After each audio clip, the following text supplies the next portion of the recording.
tayo ng mga awitin ng mga tao, baka hindi mo na makapunta.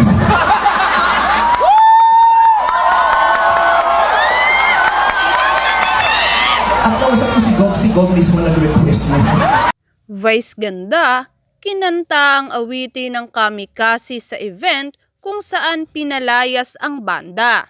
Love trip ang hatid ng mashup ni Unkavogable star Vice ganda nang walang ano-ano'y kantahin niya ang Narda, awiting pinasikat ng bandang Kamikasi, nang maimbitahan siya sa Kasanggayahan Festival sa Sorsogon. Ayon sa video na ibinahagi ng Sorsogon News, una munang sinabi ni Vice ganda na ang kakantahin niya ay awitin ni Taylor Swift. Kumanta tayo ng mga awitin ng mga taong hindi muna makakapunta rito, okay? So here's something for you, ani ni Vice. Sa umpisa ay inawit ni Vice ang ilang bahagi ng awitin ni Taylor Swift na love story. Subalit maya-maya pa, idinugtong na niya ang lyrics ng Narda. Sabi ko sa inyo kakanta tayo ng mga awitin ng mga taong baka hindi muna makapunta dito, si ni Vice. At kausap ko si Gov ang mismong nag-request niyan. Sabi ni Gov, kantahin mo naman kahit kalahati. Kahit hindi ko masyadong alam ang kanta, pinagbigyan ko na din. I love you, Gov, dagdag pa ni Vice. Sa kanyang Facebook post naman ay nagpasalamat si Vice ganda sa Sorsogon.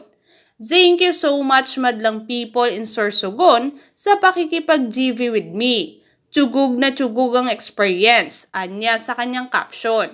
Matatandaang nagpahayag ng pagkadismaya si Sorsogon Governor Edwin Buboy Hamor sa bandang naimbitahan sa ginanap na kapistahan noong October 1. Sa ulat ng GMA News, malinaw na ipinahayag ni Public Information Officer of Sorsogon Dan Mendoza na nagalit umano ang governor sa pagtanggi ng banda na magpa-picture sa 16,000 Blue Roses na tourist attraction ng lugar. Pumayag umano noong una ang Kamikasi pero hindi naman daw sumipot noong oras na ng pictorial. Inuulit ko, hindi tayo pwede bastusin. Pinipilit ko na itaas ang dignidad ng bawat Sorsoganon, pahayag pa ng gobernador. Dagdag pa niya, hindi na raw makakabalik pa sa Sorsogon ang Kamikasi dahil marami naman umanong banda na handang magpasaya sa kanyang mga nasasakupan. Bilang pakonsuelo, sinabi niya sa mga tao na pasasayahin sila ni Unkavogable star Vice ganda at dadalhin pa sa lugar nila si popstar royalty Sarah Geronimo. Sa huli, humingi siya ng mga paumanhin sa lahat ng mga taong dumalo sa pagtitipon.